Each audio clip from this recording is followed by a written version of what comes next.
Hello everyone, welcome you all to concept classes. In this video, I am going to start class 12th physics chapter number 4 which is moving charges and magnetism. So, let us start. देखिए, सबसे पहले हम कुछ basic definitions को पढ़ लेते हैं जो हमने क्लास 10th में भी पढ़ी थी. मैग्नेट, आप सभी को पता है मैग्नेट क्या होता है. मैग्नेट एक ऐसा सब्सटेंस होता है which attracts small pieces of iron, cobalt, nickel etcetera. तो मैग्नेट एक सब्सटेंस होता है जो अपनी तरफ क्या कर लेता है, खींच लेता है, अट्रैक्ट कर लेता है किसको, आयरन के सब्सटेंस को, निकल को, कोबाल्ट को. ठीक है, तो कुछ मैग्नेटिक सब्सटेंस को क्या कर लेता है अपनी तरफ, अट्रैक्ट कर लेता है. ठीक है, उसके बाद देखिए मैग्नेटिक फील्ड. तो मैग्नेटिक फील्ड क्या होता है, the space around a magnet with in which its influence can be experienced. तो मैग्नेट के अराउंड वो स्पेस जहां पे मैग्नेट के फोर्स को एक्सपीरियंस किया जा सकता है. ठीक है, मान के चलिए आप किसी आयरन को, किसी लोहे के ऑब्जेक्ट को मैग्नेट के पास लेके आते हो, तो देखिए कुछ दूरी तक तो आपको पता है वो अट्रैक्ट नहीं करेगा. मतलब अगर आपका ऑब्जेक्ट मैग्नेट से काफी दूर है तो वो मैग्नेट उसको अट्रैक्ट नहीं करेगा. लेकिन जैसे ही आप उस ऑब्जेक्ट को मैग्नेट के थोड़ा पास लेके आ जाते हो तो एक सर्टेन डिस्टेंस पे वो उसको अट्रैक्ट कर लेता है. तो वो जो स्पेस होता है जहां पे मैग्नेट अपना फोर्स लगा सकता है, that space is called magnetic field.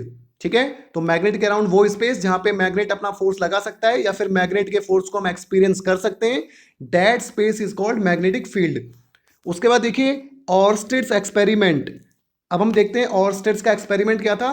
तो 1820 में यानी 1820 में ऑर्स्टेड ने एक एक्सपेरिमेंट किया था और उस एक्सपेरिमेंट से फर्स्ट टाइम इलेक्ट्रिसिटी और मैग्नेटिज्म के बीच के कनेक्शन का पता लगा था. मतलब इलेक्ट्रिसिटी से भी हम मैग्नेटिज्म को जनरेट कर सकते हैं.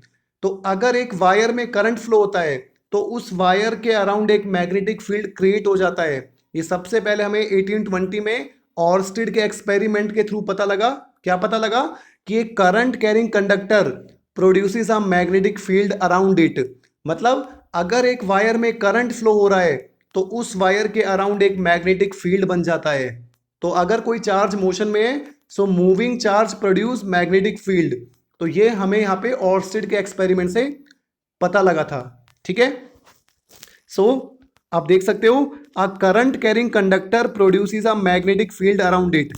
तो ऑर्स्टेड के एक्सपेरिमेंट से हमें क्या कंक्लूजन मिला था कि एक current carrying conductor produces a magnetic field around it. तो अगर किसी कंडक्टर में, किसी वायर में करंट फ्लो हो रहा है तो उस वायर के अराउंड क्या हो जाएगा, एक मैग्नेटिक फील्ड क्रिएट हो जाता है. ठीक है, अब मैं आपको इस डायग्राम से समझाता हूं ऑर्स्टेड के एक्सपेरिमेंट को. तो आप यहां पे देख सकते हो ये यहां पे हमारी एक मैग्नेटिक नीडल है जो हमने यहां पे पाइवट कर रखी है. ठीक है, और ये आपके ये यहां पे हमारी एक वायर है A B. So A B से वायर, और उस वायर को हमने क्या कर दिया, एक सेल से जोड़ दिया. और आपको पता है करंट कहां से कहां फ्लो करता है, current flows from positive to negative. और यहां पे हमने की लगा दिया है. ठीक है, तो जैसे हम की को क्लोज करेंगे तो सर्किट में करंट फ्लो होने लग जाएगा. अब देखिए ऑब्जर्वेशन क्या हुई थी. तो ये जो आपकी वायर है, ये जो ए बी वायर है, ये वायर मैग्नेटिक नीडल के ऊपर है. The wire is placed over the magnetic needle. ठीक है, और करंट कहां से कहां फ्लो कर रहा है, आप यहां पे डायरेक्शन देख सकते हो. तो ये हमारी साउथ डायरेक्शन है, ये हमारी नॉर्थ डायरेक्शन है. ठीक है, तो ये जो ए वाला पार्ट है ये साउथ डायरेक्शन में है और जो बी वाला पॉइंट है वायर का ये नॉर्थ डायरेक्शन में है. तो करंट कहां से कहां फ्लो कर रहा है, current is flowing from south to north direction. तो देखिए अगर current south to north flow कर रहा है और मैग्नेटिक नीडल जो है वो वायर के नीचे है, मतलब ये जो वायर है ए बी जो वायर है, this wire is placed over the magnetic needle. तो ये वायर हमारी कहां पे है, मैग्नेटिक नीडल के ऊपर है. तो जैसे ही यहाँ पे ए से बी करंट फ्लो करेगा, मतलब साउथ से नॉर्थ करंट फ्लो करेगा, तो क्या ऑब्जर्वेशन देखी गई कि मैग्नेटिक नीडल का जो नॉर्थ पोल है वो किस तरफ डिफ्लेक्ट हो गया, वेस्ट की तरफ डिफ्लेक्शन हुआ उसमें. दोबारा सुनिए मैं क्या कह रहा हूं. देखिए तो यहां पे बैटरी से करंट फ्लो हुआ, किस तरफ फ्लो हुआ, साउथ से नॉर्थ. तो ये हमारी साउथ डायरेक्शन हो गई, ये हमारी नॉर्थ डायरेक्शन हो गई. तो जब करंट साउथ से नॉर्थ फ्लो हुआ तो ये जो आपकी मैग्नेटिक नीडल थी, ये जो है मैग्नेटिक नीडल है, तो इसकी जो नॉर्थ पोल है, मैग्नेटिक नीडल का नॉर्थ पोल ये हो गया. तो मैग्नेटिक नीडल का जो नॉर्थ पोल है वो किस तरफ डिफ्लेक्ट हुआ, किस तरफ हिला, वेस्ट डायरेक्शन की तरफ, वेस्ट की तरफ। ये यहाँ पे कंक्लूजन मिला हमें, ठीक है। उसके बाद क्या किया, करंट की डायरेक्शन को चेंज कर दिया। तो पहले करंट जा रहा था साउथ से नॉर्थ की तरफ, फिर हमने बैटरी का टर्मिनल्स को चेंज कर दिया। अब करंट फ्लो हो रहा है कहाँ से कहाँ, अब करंट फ्लो हो रहा है नॉर्थ से साउथ की तरफ, यानी कि करंट इस डायरेक्शन में फ्लो हो रहा है। तो फिर क्या कंक्लूड किया गया कि मैग्नेटिक नीडल का जो नॉर्थ पोल है, इस बार वो किस तरफ डिफ्लेक्ट हो गया, आप देख सकते हो इस बार वो वेस्ट डायरेक्शन में डिफ्लेक्ट हुआ है। आप देख सकते हो ना, ये नॉर्थ पोल किस तरफ आ गया, वेस्ट की तरफ आ गया। और जब हमारा करंट साउथ से नॉर्थ जा रहा था, तो मैग्नेटिक नीडल का जो नॉर्थ पोल है वो किस तरफ डिफ्लेक्ट हो गया, वेस्ट की तरफ डिफ्लेक्ट हो गया, ठीक है। तो करंट की डायरेक्शन चेंज करने से भी डिफ्लेक्शन की डायरेक्शन चेंज हो गई। और अगर मान के चलिए अब ये जो वायर है, जिस जिस वायर को हमने नीडल के ऊपर प्लेस कर रखा था, अगर हम इस वायर को नीडल के नीचे प्लेस कर देते हैं तो भी यहां पे करंट की डायरेक्शन चेंज हो जाती है। तो इस ऑब्जर्वेशन से हमें क्या पता लगा कि इस वायर में जिसमें करंट फ्लो हो रहा है, इस करंट के फ्लो होने की वजह से इसके अराउंड क्या हुआ, एक मैग्नेटिक फील्ड क्रिएट हुआ। और उस मैग्नेटिक फील्ड की वजह से इस मैग्नेटिक नीडल में एक फोर्स लगा, जिसकी वजह से इसका डिफ्लेक्शन हुआ। क्योंकि आपको पता है एक मैग्नेट दूसरे मैग्नेट पे फोर्स लगाती है, क्योंकि वो मैग्नेट अपने अराउंड एक मैग्नेटिक फील्ड क्रिएट करती है जो वहां पे दूसरे मैग्नेट पे फोर्स लगाता है। ओके, तो मैं आपको जल्दी से समराइज कर देता हूं ऑर्स्टेड का एक्सपेरिमेंट। तो ऑर्स्टेड ने क्या काम करा, ऑर्स्टेड ने एक कंडक्टर को लिया और उसमें करंट फ्लो कर रहा है, वहां पे एक मैग्नेटिक नीडल को रख दिया। और जैसे ही वहां पे करंट फ्लो हुआ, करंट पास हुआ, तो उस मैग्नेटिक नीडल में डिफ्लेक्शन आया, वो हिलने लगी सुई। और जैसे ही वो मैग्नेटिक नीडल यानी चुंबकीय सुई हिली, तो वहां से क्या पता लगा, वो हिलने का कारण क्या था कि उस वायर में जब इलेक्ट्रिक करंट फ्लो हो रहा है, उस इलेक्ट्रिक करंट की वजह से उस वायर के अराउंड एक मैग्नेटिक फील्ड क्रिएट हुआ। और उस मैग्नेटिक फील्ड ने क्या काम करा, इस मैग्नेटिक नीडल में एक फोर्स लगाया, जिसकी वजह से हिली। और उस फोर्स की डायरेक्शन को आप कैसे पता लगाओगे, एक हमारे पास रूल होता है स्नो, SNOW, इससे आप पता लगा सकते हो डिफ्लेक्शन की डायरेक्शन। वो कैसे पता लगाओगे, देखिए, if current is flowing from south to north direction, तो अगर करंट फ्लो कर रहा है कहां से कहां, साउथ से नॉर्थ, तो स्नो में पहले एस है फिर एन है। तो अगर करंट साउथ से नॉर्थ डायरेक्शन में फ्लो कर रहा है, और ओ का मतलब क्या है कि if the wire is placed over the magnetic needle, तो अगर हमारी जो वायर है, हमारा जो कंडक्टर है, अगर वो मैग्नेटिक नीडल के ऊपर रखा गया है, जैसा कि इस डायग्राम में आप देख सकते हो, यहाँ पे जो वायर है वो हमारी मैग्नेटिक नीडल के ऊपर है, ठीक है। So if current is flowing from south to north, तो अगर करंट साउथ से नॉर्थ फ्लो कर रहा है and the wire is placed over the magnetic needle, then the deflection of the north pole of the needle is towards west, ठीक है। तो अगर करंट अगर हमारा करंट साउथ से नॉर्थ फ्लो कर रहा है और हमारी वायर मैग्नेटिक नीडल के ऊपर हमने रखी है, तो जो नॉर्थ पोल है मैग्नेट का, इस मैग्नेटिक नीडल का जो नॉर्थ पोल है वो किस तरफ डिफ्लेक्ट होगा, वेस्ट की तरफ, ठीक है, वेस्ट डायरेक्शन की तरफ डिफ्लेक्ट होगा। जैसा आप देख सकते हो यहां पे नॉर्थ पोल वेस्ट की तरफ डिफ्लेक्ट हुआ, और जब करंट की डायरेक्शन को चेंज कर दिया तो ईस्ट की तरफ डिफ्लेक्ट हुआ। ये चार डायरेक्शन हमारे पास होती है। आई थिंक आपको क्लियर हो गया होगा। चलिए आगे बढ़ते हैं। अब देखिए, अब हम स्टडी करते हैं बायोट सावर्ट लॉ को। तो सबसे पहले देखते हैं बायोट सावर्ट लॉ क्या होता है। देखिए, Oersted experiment showed that a current carrying conductor produces a magnetic field around it. तो ऑर्स्टेड के एक्सपेरिमेंट से हमें पता चल गया कि किसी भी करंट कैरिंग कंडक्टर के अराउंड क्या बन जाता है, एक मैग्नेटिक फील्ड बन जाता है, ठीक है। तो यहां पे आप डायग्राम में देख सकते हो एक्स वाई, हमारे पास यहां पे एक कंडक्टर है, और इस कंडक्टर में क्या हो रहा है, यहां पे करंट फ्लो कर रहा है। अब देखिए, इस करंट की वजह से, तो इस कंडक्टर में अगर करंट फ्लो कर रहा है तो इसके अराउंड क्या बन जाएगा, एक मैग्नेटिक फील्ड बन जाएगा। लेकिन हम मान के चलते हैं ये जो कंडक्टर एक्स वाई है, ये छोटे छोटे एलिमेंट से मिलके बना है। समझ आ रहा है। हम क्या मान के चलते हैं कि let this conductor X Y is made up of small current element. तो ये छोटे छोटे करंट एलिमेंट की वजह से मिलके बना है, और इसका जो मैग्नेटिक फील्ड, इसकी वजह से जो मैग्नेटिक फील्ड बन रहा है वो इन सभी करंट एलिमेंट के कंट्रीब्यूशन से मिलके बन रहा है। मतलब इस चीज को आप समझिए। तो मान के चलिए मेरे पास एक कंडक्टर है एक्स वाई, ठीक है। अब इस एक्स वाई कंडक्टर में एक आई करंट फ्लो कर रहा है, तो यहां से करंट फ्लो कर रहा है, ठीक है। और इसकी वजह से इसके अराउंड क्या बन रहा है, एक मैग्नेटिक फील्ड बन रहा है। तो अब मैं आपसे कहूंगा इसके अराउंड कितना मैग्नेटिक फील्ड बन रहा है, तो आप क्या कहोगे, इसमें इस पूरे कंडक्टर की वजह से यहाँ पे मैग्नेटिक फील्ड बन रहा है। तो अगर मैं इस कंडक्टर को छोटे छोटे पार्ट्स में डिवाइड कर देता हूं तो वो जो मैग्नेटिक फील्ड मिलेगा वो इन सभी छोटे छोटे एलिमेंट्स के कंट्रीब्यूशन की वजह से तो मिलेगा। ठीक है, तो यही यहाँ पे एग्जैक्टली बायट सावर्ट्स लॉ ने किया है। तो बायट और सावर्ट्स ये दोनों फिजिसिस्ट हैं। इन्होंने यहाँ पे एक लॉ दिया है कि अगर मान के चलिए एक्स वाई एक कंडक्टर है, ये कंडक्टर है, हम क्या करते हैं इसका एक छोटा सा एलिमेंट ले लेते हैं। सो आप यहां देख सकते हो DL, DL is a small current element, एक छोटा हिस्सा ले लिया इस पूरी वायर का और इस छोटे से हिस्से में करंट फ्लो कर रहा है, पूरी वायर में करंट फ्लो कर रहा है तो इसमें भी करंट फ्लो कर रहा है। तो हम क्या काम करेंगे, इस पी पॉइंट पे, यहां पे आपको ये पी पॉइंट दिख रहा होगा ऑब्जर्वेशन पॉइंट, तो हम ये देखेंगे कि स्मॉल करंट एलिमेंट की वजह से इस पी पॉइंट पे जो मैग्नेटिक फील्ड बनेगा वो किन किन फैक्टर्स पे डिपेंड करता है। ठीक है, बायर्ट्स एंड सावर्ट्स ने क्या रिलेशन दी थी कि अगर एक वायर में कंडक्टर में करंट फ्लो कर रहा है और हम उसका एक छोटा सा एलिमेंट ले लेते हैं करंट एलिमेंट, तो उसकी वजह से किसी भी पी पॉइंट पे जो मैग्नेटिक फील्ड होगा वो किन किन फैक्टर्स पे डिपेंड करेगा। ठीक है, तो सबसे पहले हम देखते हैं किन किन फैक्टर पे डिपेंड करेगा। अच्छा एक चीज और, आपने ये जो करंट एलिमेंट लिया है, आपने ये जो छोटा सा करंट एलिमेंट लिया है यहां से यहां तक, मान के चलिए इसका नाम हमने क्या रख दिया, डीएल रख दिया, और करंट की डायरेक्शन किस तरफ है, इस तरफ है, नीचे से ऊपर की तरफ। तो जो डायरेक्शन यहाँ पे करंट की होगी वही डायरेक्शन यहाँ पे करंट एलिमेंट की होगी। ठीक है, करंट एलिमेंट क्या है, एक वेक्टर क्वांटिटी है, तो जो डायरेक्शन करंट की होगी, जिस डायरेक्शन में करंट फ्लो करेगा वही डायरेक्शन हमारे करंट एलिमेंट की होगी। ये चीज क्लियर हो गई। चलिए अब हम डिपेंडेंस देखते हैं।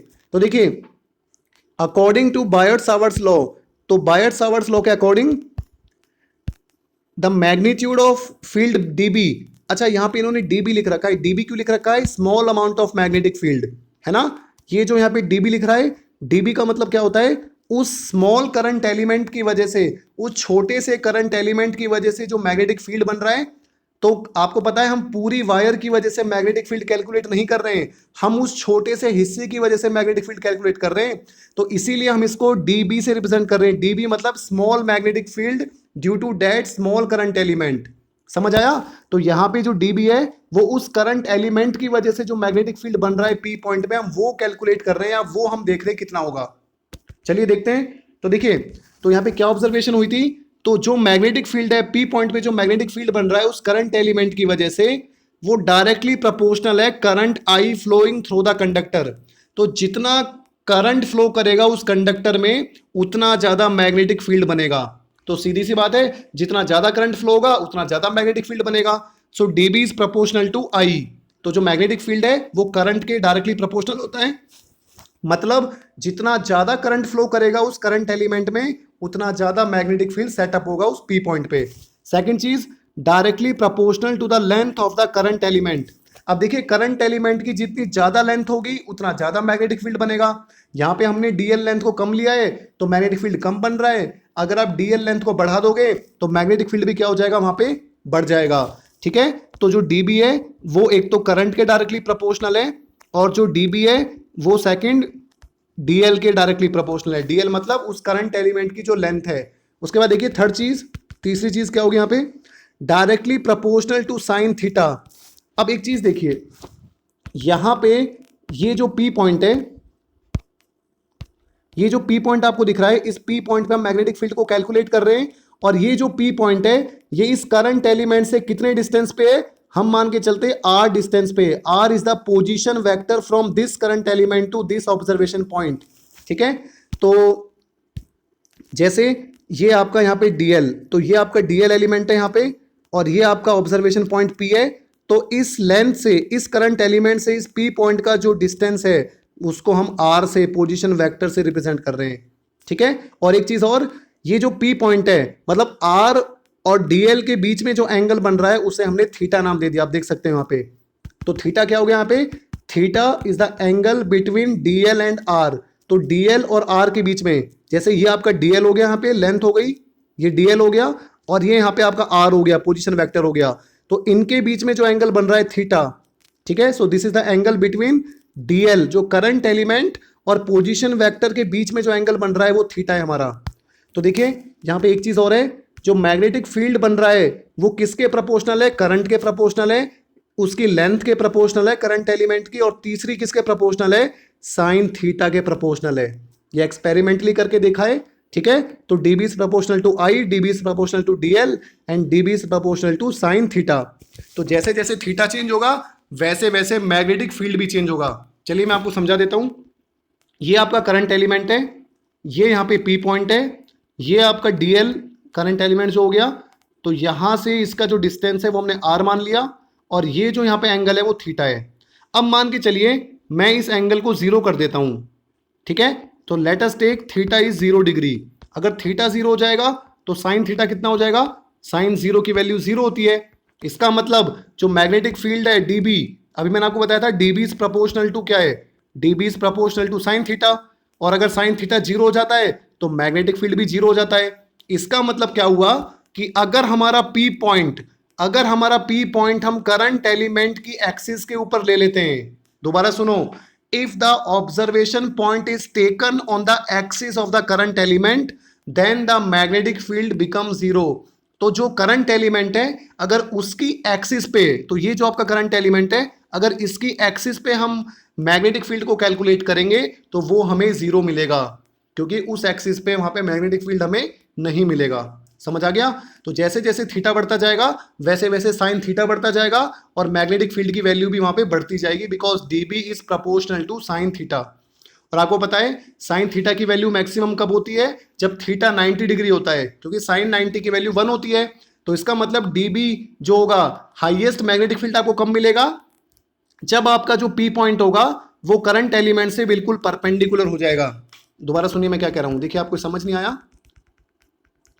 मैं ये बोल रहा हूं कि मान के चलिए अब आप इस थीटा को इंक्रीज कर रहे हो, अब आपका जो पी पॉइंट है वो यहां पे आ गया, और अब आपका जो एंगल है वो यहां पे कितना बन गया, 90 डिग्री बन गया।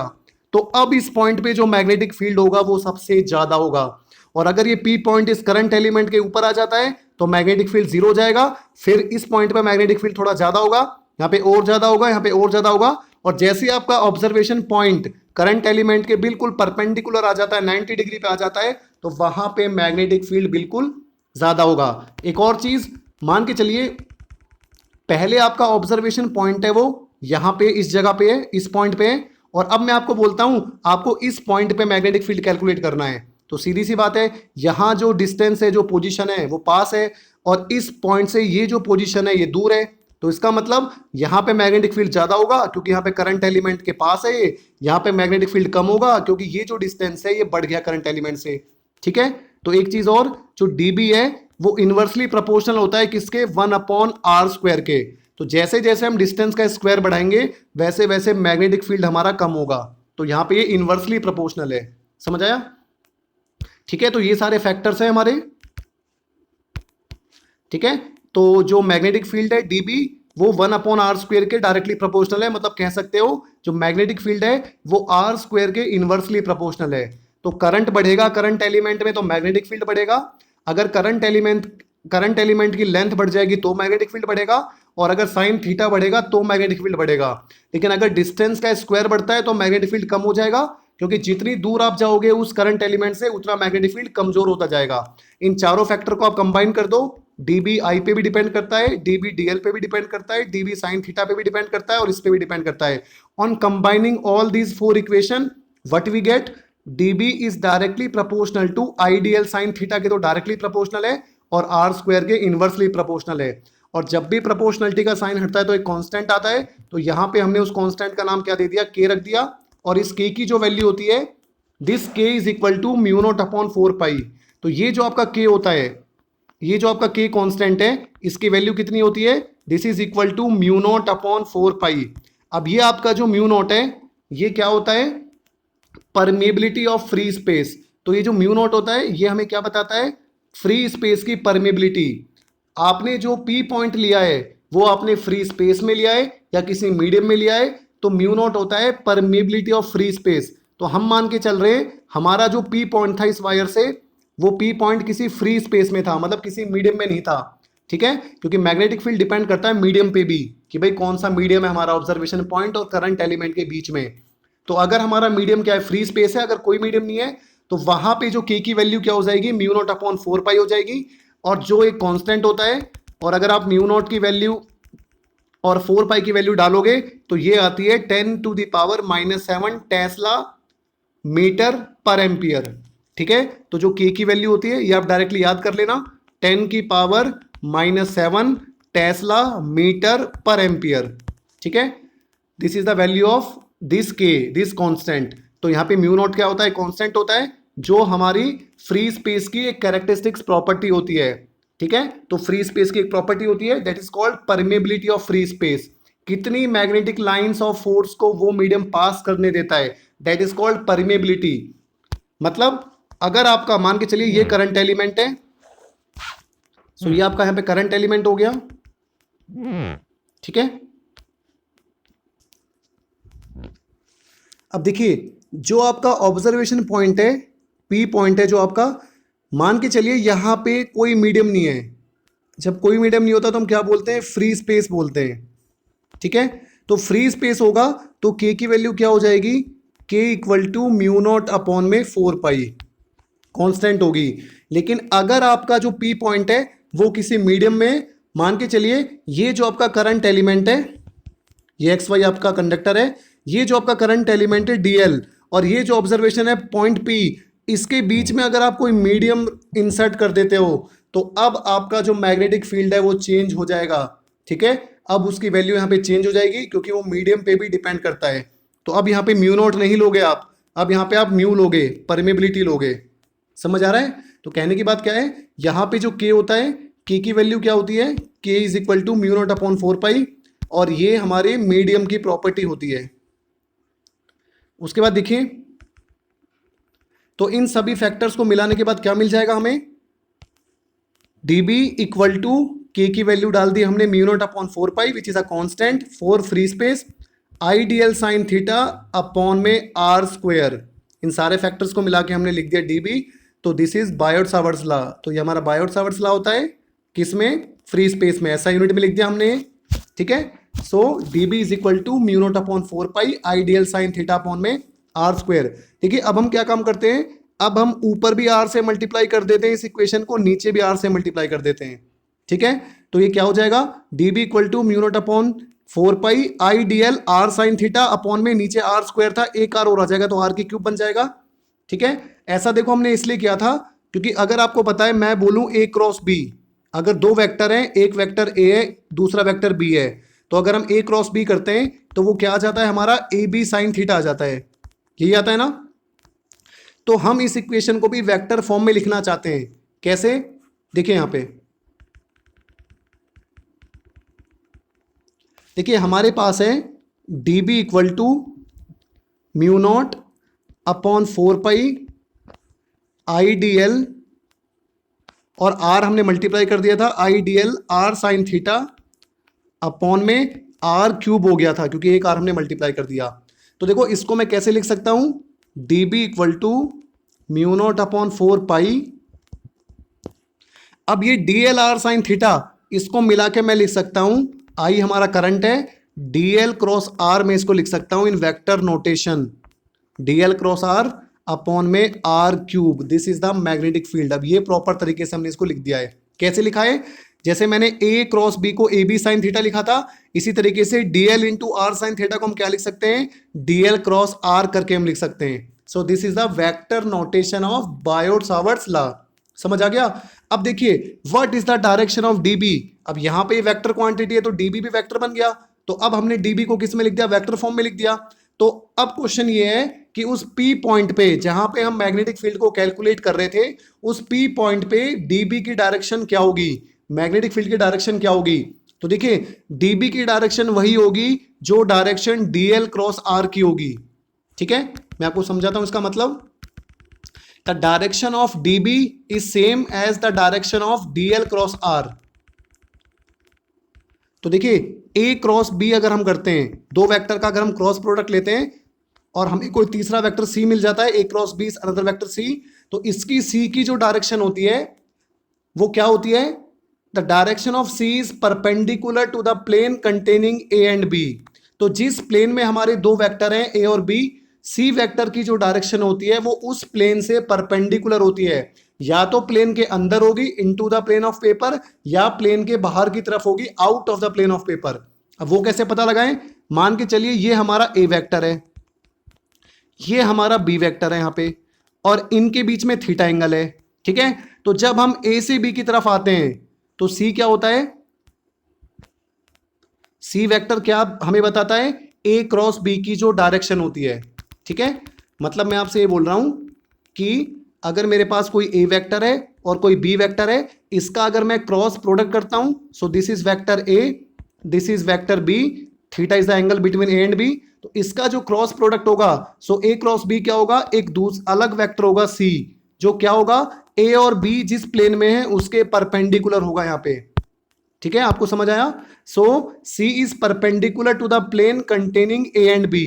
तो इसी तरीके से आपके पास एक वेक्टर यहां पे डी है, सो डीएल इज वन वेक्टर, और एक यहां पे आपके पास पोजीशन वेक्टर है आर, और डीएल और आर के बीच में क्या एंगल है? थीटा एंगल है, ठीक है। तो डीबी की डायरेक्शन क्या होगी? डीबी की डायरेक्शन वो होगी जो डीएल क्रॉस आर की होगी, मतलब डीबी की डायरेक्शन क्या होगी? इसके परपेंडिकुलर होगी। The direction of DB is perpendicular to DL and R. जो डायरेक्शन डीएल और आर की होगी, डीबी की डायरेक्शन उन दोनों से परपेंडिकुलर होगी और into the plane of paper होगी, मतलब कागज के अंदर की तरफ, प्लेन के अंदर की तरफ होगी। वो कैसे होगी? ये डायरेक्शन हमें पता लगता है राइट हैंडेड स्क्रू रूल से। किससे पता लगता है डायरेक्शन का? Right handed screw rule. ये हमारे पास रूल होता है,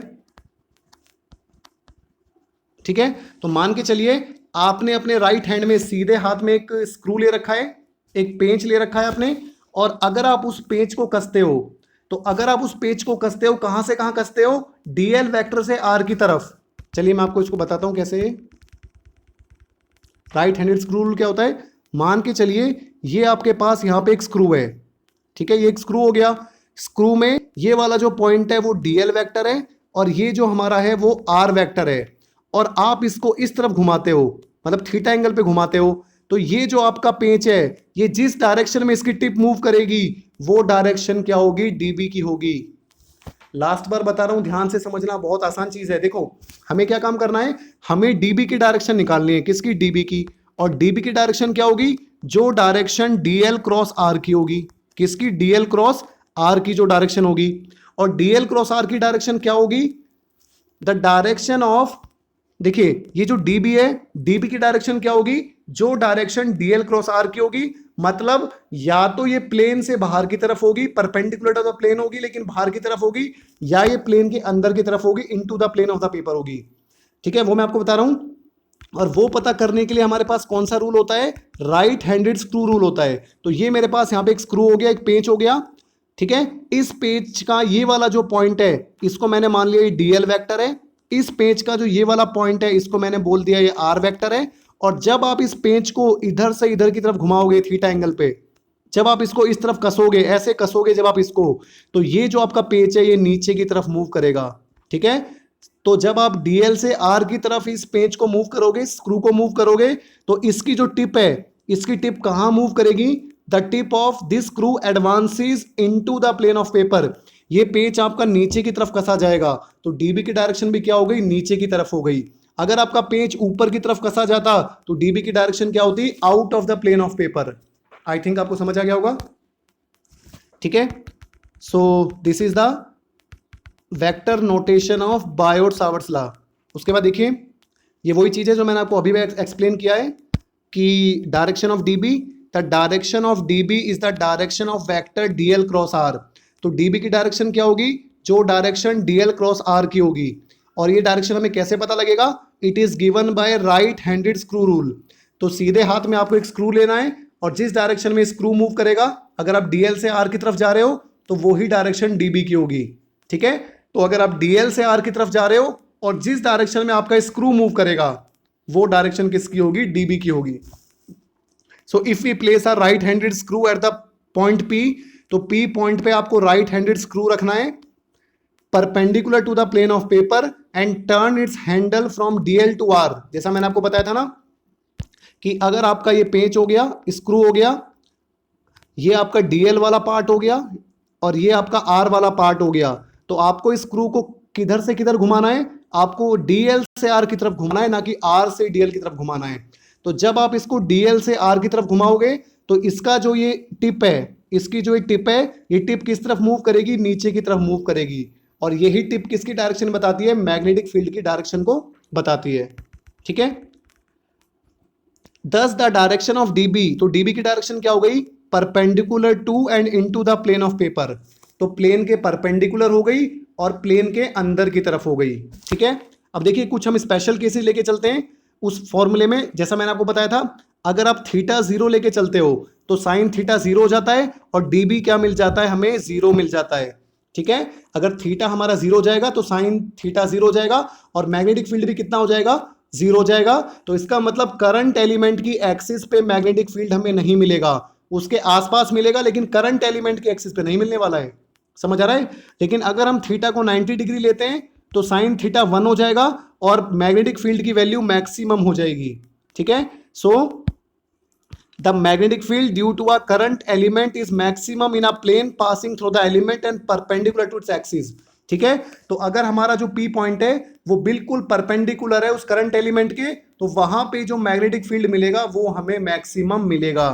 तो आज हमने क्या पढ़ा, आज हमने बायट-सावर्ट्स लॉ को पढ़ा है। बायट-सावर्ट्स लॉ में क्या बताता है कि अगर किसी कंडक्टर में करंट फ्लो कर रहा है और हमें उसके अराउंड मैग्नेटिक फील्ड निकालना है, तो हम क्या काम करते हैं, छोटा सा करंट एलिमेंट ले लेंगे। उस छोटे से करंट एलिमेंट की वजह से हम ये देख लेते हैं उस पी पॉइंट पे जो मैग्नेटिक फील्ड है वो किन किन फैक्टर्स पे डिपेंड करता है। तो किन किन फैक्टर पे डिपेंड करता है, एक तो करंट पे डिपेंड करता है, दूसरा डिपेंड करता है उसकी लेंथ पे, तीसरा डिपेंड करता है एंगल पे, साइन थीटा पे, चौथा डिपेंड करता है कि वो पॉइंट हमारा कितनी दूर है, और साथ में मीडियम पे भी डिपेंड करता है। आपने देखा था ना, हमने म्यू नॉट हमारा एक कांस्टेंट आया था, वो क्या होता है, permeability of free space. Free space की परमेबिलिटी होती है, क्योंकि हमने जो पी पॉइंट माना था वो फ्री स्पेस में माना था।